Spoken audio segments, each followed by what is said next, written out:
Баршаңызға қайырлы күн достар. Бүгін сіздермен қызылшадан борщ жасайтын боламыз. Желіде рецепттер толып тұрса да, өз рецептіммен сіздермен бөліскім келіп отыр. Өте дәмді және отбасымызбен сүйіп жейтін борщтың рецепті сіздерге ұнауына сенімдімін. Ол үшін видеоны соңына дейін қараңыздар.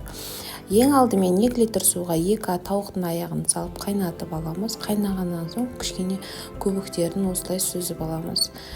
Қайнап болғаннан соң тұзын салып, салмасын дайындаймыз. Ең алдымен ыдысымызға май құйып, табамызға май құйып, көкөністерді осылай пияз, сәбіз және картоптарды осылай көбейіп турап, жақсылап қуырып аламыз.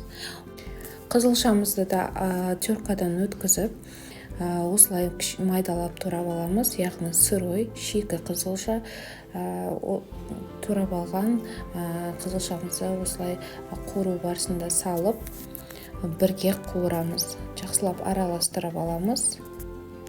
Қатты қуырудың қажеті жоқ. Осы күйінде енді қайнап тұрған сорпамызға саламыз.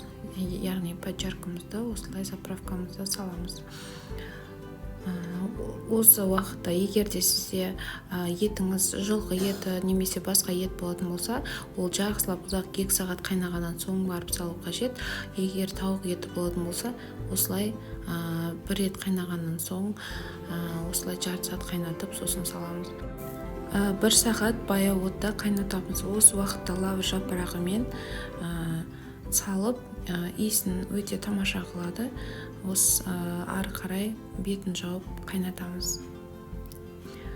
Міне біздің борщымыз дайын болды. Сіздер қалағандарыңызша көкөністерді салып безендірсеңіз болады. Мен укроп, яғни көкөніс септім. И жанына кішкене осылай айран қостым.